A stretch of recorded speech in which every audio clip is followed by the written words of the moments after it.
GPS location of where it is to your cell phone provider. It's sending them that information. So we just access it. And Mama Bear just makes it easier for you to access it. It also does a whole laundry list of other really cool things for driving.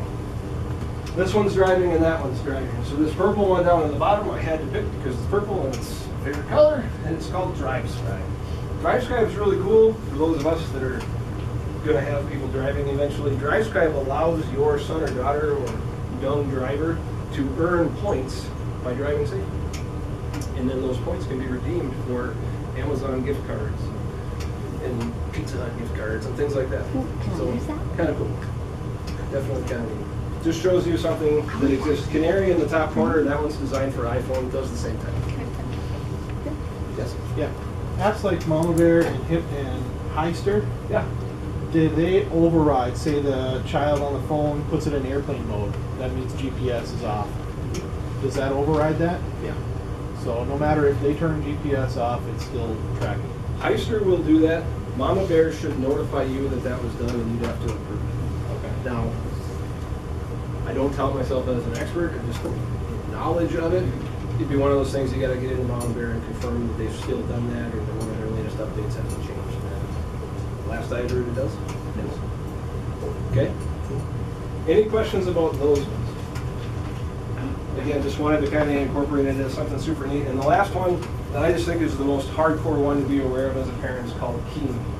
Kimi is free. You download it on your phone. Whoever has it, you just have to take a picture of a key from 6 inches away. One side, flip it over, the other side. For $6, they'll send you that key.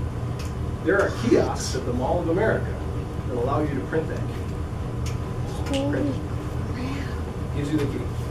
Okay. There are kiosks in New York, Chicago, San Francisco, sitting right on the street corner that look like phone booths for Kimi, and that's all it is. It's just an opportunity to print the key. Now, why did they design this? Because, of course, we are all freaking out thinking, why would such a thing exist? Well, clearly they did it for legitimate reasons, right? This way you can take pictures of all your keys, get rid of your keys, you can have photos there. Okay, yeah, that's legit. That's cool. I can see where that's beneficial. But parents, be aware, your son or daughter can take a picture of that as well. As teachers, I have to be aware of this hardcore. I'm constantly trying to tell teachers, because I see them do it, when they take that key ring off their neck, they hand it to that trusted student and go get whatever you needed out of this classroom. Okay, just take a picture of that thing. That's all you do. Okay.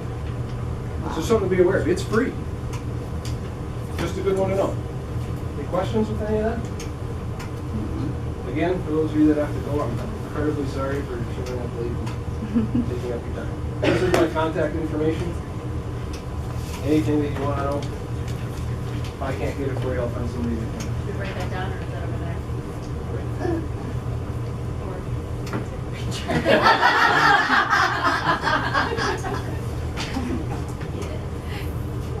That's my Twitter handle. I constantly throw stuff up on Twitter that is just solid information for parents to know.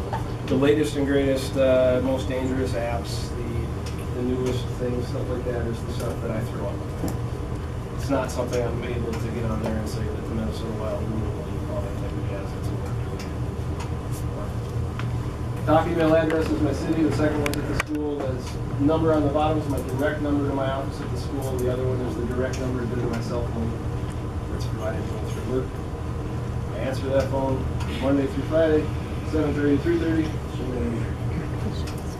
Always reach me. Absolutely. 763-444-14.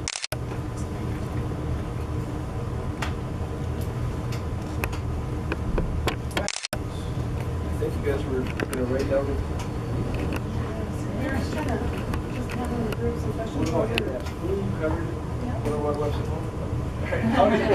How do you know a website isn't or isn't safe? Research. Great. It's out. If you don't know what something is, look it up. Knowledge is power, right? I mean, any time that I have somebody coming to me asking me about something that I don't know, I look it up. I start doing the research on it, try to figure out what that is. If you don't know what it is and you can't figure it out, ask me. If I don't know what it is, I'll ask somebody else. Somebody does. The thing exists, right? Somebody out there knows what it is. We'll track it down. For sure. Do we have any websites that we've thought of that we're wondering if they're safe or not? To me, it's kind of a loaded word because I truly feel that anything you're doing online and anything you're doing through social media isn't safe. Right? There's always some sort of risk factor for all of us. Do you let your daughter have She doesn't have Musical.ly or anything like that. I stay strong on the age restrictions. Okay, so unfortunately that worked for me for a while, but now she's 14, so she's smart. So hey, the age restriction is 13.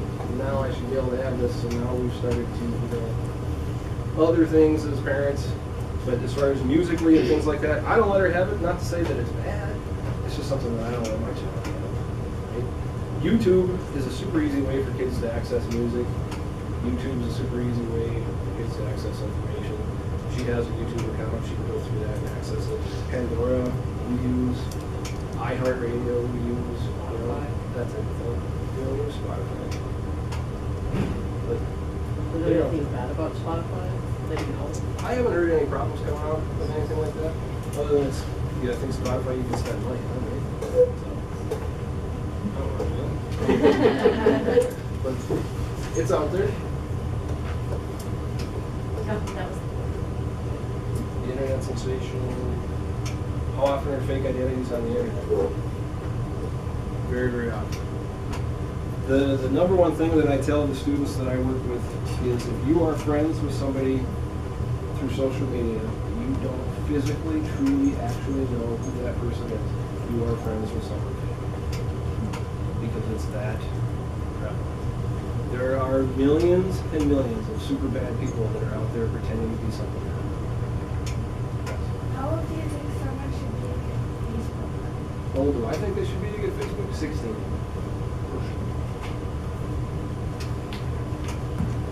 Yep. How easy is it to access the dark web, and is it a thing around here yet? You know, if it is, it's not something that they've come to me and talked about a lot as far as kind of the more hardcore, dark, secret things that they can access. It's just as easy as accessing any other internet site. So as far as availability, it's the click of the mouse away. So it's out there, but I haven't heard a lot of students that at least talk about using it. You know, if you're not sure what he's mentioning with the dark web, it's kind of like a whole other side of the internet that is just nothing but drugs and alcohol and bad things, right? On the same page. Yeah, I mean, there's websites that you can go to and purchase heroin and methamphetamine and cocaine, all kinds of stuff to have it shipped to your house. It's out there. It exists. And we as parents need to know that that type of thing is out there. We had a question from parents a couple of years ago, but we'll ask the group, address people. What about cyberbullying, going through social media, things like that? That's been something that I think we've had some experiences here at the school with, as well as, you know, your kids jumping into things online and something here. What do you think? So clearly cyberbullying is the new bullying age, right? When we as adults were involved in bullying in situations like that at school, it had to be face to face. Okay, kids nowadays have no concept of what it's like to call somebody's house and hear their parent answer the phone. Right? I have a 14-year-old daughter. I've told you 100 times I've never heard that phone ring, ever. Text messages, right? I've never heard that thing ring. That's how they communicate. To them it is normal. It is as common as it is for you and I to speak. So that is how they communicate. And it is by far and large an easy way to then develop kind of an altered personality where it's easy to get on there and say things and do things that just don't fit who you are.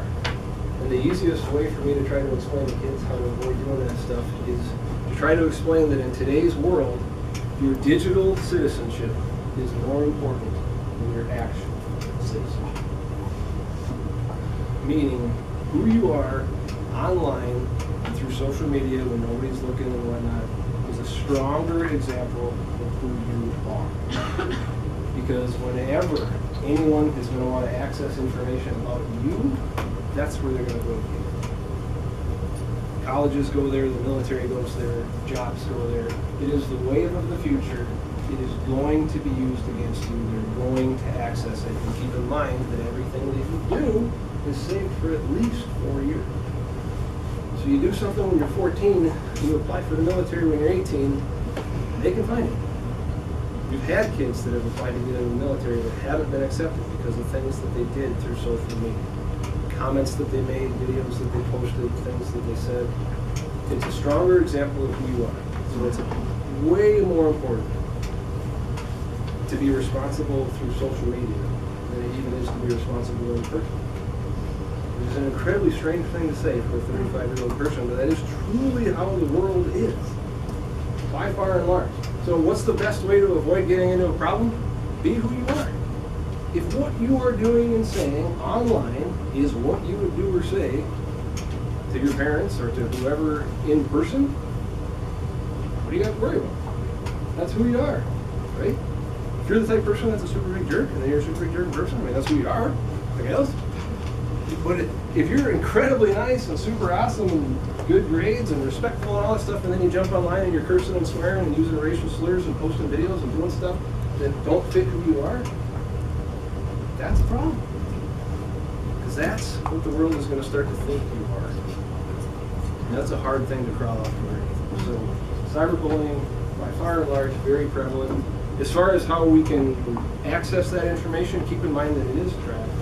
So if we have somebody that is going through some cyberbullying issues and they come to us and are seeking help on how to stop it, I can at least begin to track where it's coming from. So I can start going to the sources of people, assuming they're real people locally as opposed to some fake account in Jamaica. So there's ways for us to track it. I can draw up administrative subpoenas from my computer. That's what I was saying. Sometimes we can get it in like 10 minutes. If I can get an administrative subpoena and get a judge to sign it, get that thing going and call up, somebody answers at Instagram and stuff. They have law enforcement centers full time. Somebody answers that thing, we can potentially get this stuff pretty quick.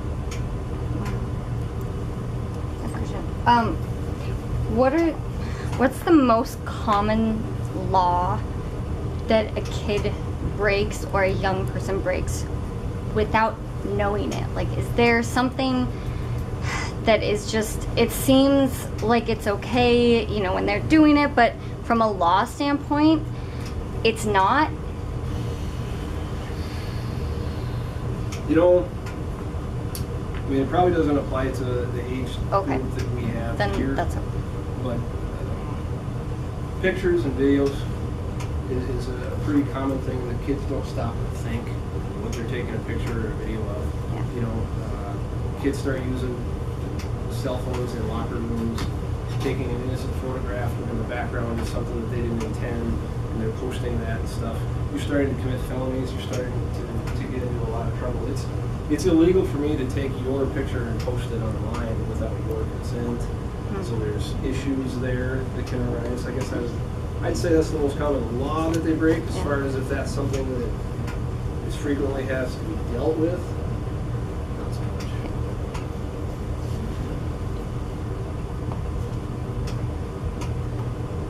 Middle schoolers have smartphones, parent decision. Okay, I'm not saying you have to have a smartphone, for sure. Just a phone's a phone. Like I said, I have one because I don't have a landline. You know, so I have a phone. Anything else? What was that last one? Or a computer in the room? Computer in the room? Heck, no. No way. Absolutely no way. And I don't think you should have your cell phone in your room either, at least after certain time frames. That's why, like I said, you know, in our house, it goes on the kitchen counter. There it sits from 9 o'clock at night till you get up. Because who knows what they're accessing? That's a miniature supercomputer. You know, that's what a cell phone is. And a computer is obviously a big version of the same technology. I don't think they should have that stuff in there. Simply because it opens the door for them to do something. I'm not saying we all have sons or daughters that would, but the temptation is there, and how I sold it to my child, you know, because of course came up to the, you don't trust me, all that stuff, right? It is not that I don't trust you, it's that I don't trust everybody else that has one of these things. That's who I don't trust. I know you could do the right things, but there's a whole bunch of other people that can get a hold of you that are doing something else, and that's what I'm trying to stop. I brought some guides for Instagram, some guides for Snapchat, some guides for Kik, and some guides for YouTube. Should that be something you're interested in? I also bought brought an example of like a family media agreement that's similar to a contract that we've used successfully with some students at the ASA Middle School. They're struggling at home with technology, where you sit down with the parent and essentially sign a contract. You go through line by line as to what the expectation is and all that stuff, and when they sign it, it kind of gives them a level of responsibility, and then it gives you something to stand on and when they violate it and say, hey, this is an agreement that we made. It's in writing. Right? So if you want that stuff, awesome. Thank you guys so much for being here. Thank you. I'm so sorry. That's okay. It is beyond